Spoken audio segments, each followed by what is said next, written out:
ഈ മക്കളുടെ ജീവിതത്തിൽ ഒരു മാറ്റം ഉണ്ടായതിൽ ഒരുപാട് സന്തോഷമുണ്ട്. പുതിയ വീടിൻ്റെ പെരവാസ്തുലേ ഞങ്ങൾ വീട്ടിലോട്ട് കയറി. ഇങ്ങനെയുള്ളൊരു സാഹചര്യത്തിലാണ് ശരിക്കും ഇവർ കഴിഞ്ഞു പോകുന്നത് കേട്ടോ. ചെറിയൊരു വീടായിരുന്നു, അതിപ്പം മാറ്റി ഇത്ര ആക്കി കിട്ടി. ഇത് കഴിച്ചോ, കട്ടിലോ കാര്യങ്ങളോ ഒന്നുമില്ല. അപ്പോൾ ഇനി കട്ടിലും കാര്യങ്ങളും ഫർണിച്ചറും ഒക്കെ കൊടുക്കണമെന്നുണ്ട്. നഷ്ടപ്പെട്ടു പോയാലും എൻ്റെ മക്കൾ ഇവിടെ കിടക്കുമല്ലോ. കുഞ്ഞൊരു വീടാണ് കേട്ടോ, വലിയ ആഡംബര വീടൊന്നുമല്ല. ഇതൊരു കുഞ്ഞടുക്കളയാണ് കേട്ടോ. അപ്പിയുടെ വകയായിട്ട് ഒരു ഫ്രിഡ്ജൊക്കെ വാങ്ങിച്ചു കൊടുത്തിട്ടുണ്ട്. സന്തോഷം. ഹോസ്പിറ്റലിലെ കട്ടിലാണ് അല്ലേ ഇതിനകത്താ കിടക്കുന്നത് അല്ലേ? മോന് തന്നെ, വേറെ കട്ടിലൊന്നും ഇല്ല ഇവിടെ. ആ, അപ്പോൾ അമ്മയ്ക്കും മക്കൾക്കും എല്ലാം നമുക്ക് ഓരോ കട്ടിൽ കൊടുക്കാം കേട്ടോ. അടുത്ത ദിവസം തീർച്ചയായിട്ടും കൊടുക്കും. വാക്ക് പറഞ്ഞാൽ നമ്മൾ കൊടുത്തിരിക്കും. നമസ്കാരം, ഞാനിപ്പോൾ ഉള്ളത് ആലപ്പുഴ ജില്ലയിൽ പുറക്കാടാണ്. അപ്പോൾ ശരിക്കും പറഞ്ഞാൽ ഇന്നൊരു സന്തോഷം നിങ്ങൾക്കായിട്ട് പങ്കുവയ്ക്കുകയാണ് അല്ലേ മോളെ? ആ, എന്താണ് സന്തോഷം, പറഞ്ഞോ. പുതിയ വീടിൻ്റെ പെരവാസ്തുലേ ഞങ്ങൾ വീട്ടിലോട്ട് കയറി. പുതിയ വീടിൻ്റെ പെരവാസോല് കഴിഞ്ഞിട്ട് വീട്ടിലോട്ട് കയറി. ഈ ഒരു വീട് പണി കംപ്ലീറ്റ് ചെയ്യാൻ വേണ്ടി നമുക്ക് കഴിഞ്ഞെന്ന് പറയുമ്പം നമ്മുടെ പ്രിയപ്പെട്ട പ്രേക്ഷകരുടെ ഒക്കെ സഹായം കൊണ്ടാണ് അല്ലേ മോളെ? അതെ. ആ, ഞാൻ ശരിക്കും പറഞ്ഞാൽ ഏറ്റവും കൂടുതൽ വീഡിയോ ചെയ്തിട്ടുള്ളതെന്ന് പറയുമ്പം ഈ മക്കൾക്ക് വേണ്ടിയാണ്. ഒരു വീഡിയോ അല്ല, 2 വീഡിയോ അല്ല. ഞാൻ ഈ വീടിൻ്റെ കുറച്ച് സാമ്പത്തിക കാര്യങ്ങളും കൂടി ഉണ്ടായിരുന്നു. അപ്പം ഇവർക്കൊപ്പം ഒരു കുഞ്ഞ് മോനും കൂടി ഉണ്ടായിരുന്നു. ആ മോനെ ഇപ്പം എറണാകുളത്ത് പി എസ് വാല്യൂ എന്ന് പറഞ്ഞിട്ടുള്ള അവിടെയാണ്.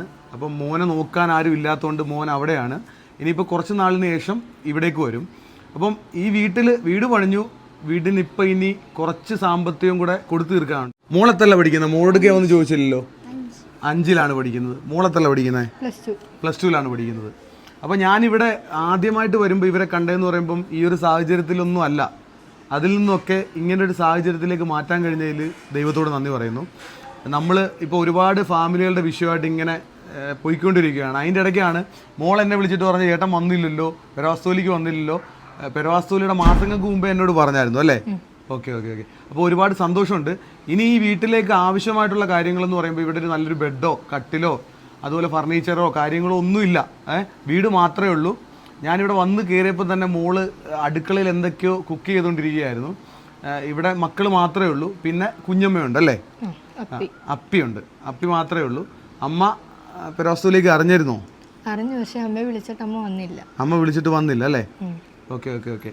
മക്കളുടെ അച്ഛൻ ഇപ്പം മരിച്ചിട്ട് ഇപ്പോൾ 1 വർഷം ആണ്ടാകാൻ വേണ്ടി പോവാണ്. ആ ഒരു മരണ സമയത്താണ്. അത് കഴിഞ്ഞ് 2-3 ദിവസം കഴിയുമ്പോഴാണ് ഞാൻ ഇവിടെ വരുന്നതും.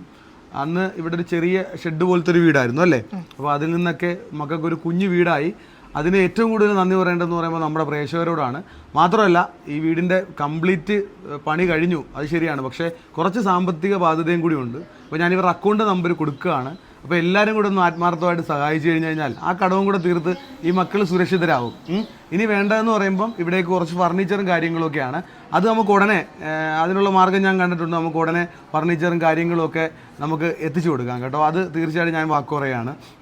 അത് നമ്മളുടെ വീഡിയോ ചെയ്ത കുറച്ച് സ്ഥാപനങ്ങളുണ്ട്. ഞാൻ അവരോട് സംസാരിച്ചിട്ട് മക്കൾക്ക് വേണ്ടിയുള്ള ഫർണിച്ചറും കാര്യങ്ങളൊക്കെ ഉടനെ ഇവിടെ എത്തിക്കാനുള്ള ശ്രമം നടത്താം. ഇപ്പോൾ ഒരു വീടൊക്കെ ആയിക്കഴിഞ്ഞപ്പോൾ സന്തോഷമായോ അമ്മയ്ക്ക്? മക്കൾക്ക് എന്തായാലും ഒരു വീടായല്ലോ അല്ലേ? ഇനി ഞാൻ നഷ്ടപ്പെട്ടു പോയാലും എൻ്റെ മക്കൾ ഇവിടെ കിടക്കുമല്ലോ. ഞാൻ ഈ വീഡിയോ ചെയ്യാനുള്ള കാരണം എന്ന് പറയുമ്പം എൻ്റെ ഒരു സുഹൃത്താണ്, അതും കൂടെ പറയണമല്ലോ. ഞാൻ ചെറുപ്പത്തിൽ നമ്മുടെ നാട്ടിലെ സ്കൂളിൽ പഠിക്കുമ്പം എൻ്റെ ഒരു കളിക്കൂട്ടുകാരനുണ്ട്, ബിനീഷ് എന്നാണ് പേര്. അവൻ മരണപ്പെട്ടിട്ട് ഏകദേശം 9 വർഷമായി. അപ്പം ഒരുപക്ഷെ അവൻ കാരണമാണ് ഞാൻ ഈ വീഡിയോ ചെയ്യാനുള്ള കാരണം ഞങ്ങൾ ഒരുമിച്ച് പഠിച്ചു. അവൻ്റെ പെങ്ങളാണ് എന്നെ വിളിച്ചിട്ട് ഈ മോളുടെ സാഹചര്യം പറയുന്നത്. ചേട്ടാ, എൻ്റെ ഒരു റിലേറ്റീവ് ഉണ്ട്, അവരുടെ അവസ്ഥ വളരെ മോശമാണ്, ചേട്ടൻ അവിടം വരെ പോകണമെന്ന് പറയുന്നത്. എന്തോ ഞാൻ പിറ്റേ ദിവസം തന്നെ ഇവിടെ വരികയുണ്ടായി. അതിൽ നിന്ന് നമുക്ക് തീർച്ചയായിട്ടും ഇവർക്ക് വലിയൊരു മാറ്റം കൊടുക്കാൻ കഴിഞ്ഞു. കാരണം ഇവരുടെ വിഷയത്തിൽ ഇടപെടുന്ന സമയത്തെന്ന് പറയുമ്പോൾ ഒരുപാട് ആൾക്കാരുടെ പ്രശ്നങ്ങൾ കിടക്കുകയാണ്. അതിനകത്തുനിന്ന് സെലക്ട് ചെയ്തിട്ടാണ് തീർച്ചയായിട്ടും ഞാൻ ഈ മക്കളുടെ വിഷയത്തിൽ ഇടപെടുന്നത്. അപ്പോൾ തീർച്ചയായിട്ടും ഇവരുടെ ജീവിതത്തിലൊരു മാറ്റം ഉണ്ടാകാൻ കാരണം എന്ന് പറയുമ്പോൾ ബിനീഷാണ്. കാരണം ബിനീഷ് ഇല്ലെങ്കിൽ തീർച്ചയായിട്ടും ഞാനിവിടെ വരില്ല. അവൻ്റെ മരണം ഞാൻ അറിഞ്ഞിട്ടില്ലായിരുന്നു. പിന്നീടാണ് ഞാൻ അവൻ്റെ മരണവും കാര്യങ്ങളൊക്കെ അറിയുന്നത്. എന്തായാലും ഈ മക്കളുടെ ജീവിതത്തിലൊരു മാറ്റം ഉണ്ടായതിൽ ഒരുപാട് സന്തോഷമുണ്ട്. ഞാനിനി വീടിനകത്തോട്ടൊന്ന് കയറി കാണിച്ചു തരാം. കുഞ്ഞൊരു വീടാണ് കേട്ടോ, വലിയ ആഡംബര വീടൊന്നുമല്ല. നമ്മുടെ ആ ഒരു പരിമിതിയിൽ നിൽക്കുന്ന ഒരു വീട് തന്നെയാണ്. നമുക്ക് അകത്തോട്ട് കയറാം.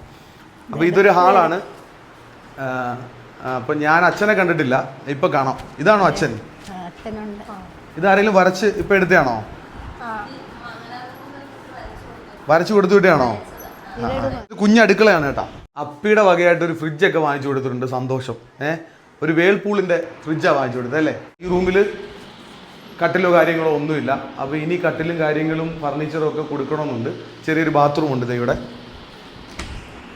അപ്പോൾ ഇങ്ങനെ ഇവരുടെ ജീവിതത്തിൽ ചെറിയ ചെറിയ മാറ്റങ്ങൾ കൊടുത്തു. അപ്പോൾ അമ്മയുടെ കട്ടിൽ കണ്ടില്ലേ, അമ്മയുടെ കട്ടിൽ എന്ന് പറയുമ്പം ഇത് മറ്റേ ഹോസ്പിറ്റലിലെ കട്ടിലാണ് അല്ലേ, ഇതിനകത്താണ് കിടക്കുന്നത് അല്ലേ. മോന് തന്നെ, വേറെ കട്ടിലൊന്നും ഇല്ല ഇവിടെ. ആ അപ്പോൾ അമ്മയ്ക്കും മക്കൾക്കും എല്ലാം നമുക്ക് ഓരോ കട്ടിൽ കൊടുക്കാം കേട്ടോ. അടുത്ത ദിവസം തീർച്ചയായിട്ടും കൊടുക്കും. വാക്ക് പറഞ്ഞാൽ നമ്മൾ കൊടുത്തിരിക്കും. അടുത്ത ദിവസം നോക്കട്ടെ. ഞാൻ 2-3 സ്ഥാപനങ്ങളുണ്ട് നമ്മൾ വീഡിയോ ചെയ്തത്. നമ്മൾ അവരുടെ സ്ഥാപനങ്ങൾ പരിചയപ്പെടുത്താനുള്ള കാരണം എന്ന് പറയുമ്പം ഞാൻ പറഞ്ഞു കഴിഞ്ഞാൽ തീർച്ചയായിട്ടും ഞാൻ പോകുന്ന ഫാമിലികളെ ഹെൽപ്പ് ചെയ്യും.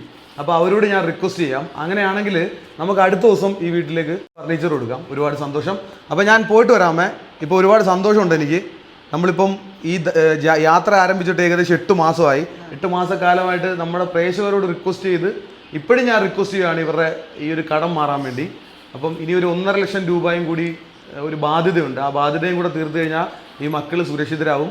അപ്പോൾ തീർച്ചയായിട്ടും ഞാൻ അക്കൗണ്ട് നമ്പർ ഈ വീഡിയോയിലും കൂടെ കൊടുക്കാം. അപ്പോൾ എല്ലാവരും ഒരു ആത്മാർത്ഥമായിട്ടുള്ള സഹായം ഉണ്ടാവുകയാണെങ്കിൽ ആ കടം ഉടൻ തന്നെ നമുക്ക് തീർക്കാൻ പറ്റും. കട്ടിലിൻ്റെയും ഫർണിച്ചറിൻ്റെയും കാര്യമൊക്കെ നമുക്ക് ഉടനെ തന്നെ പരിഹരിക്കാം.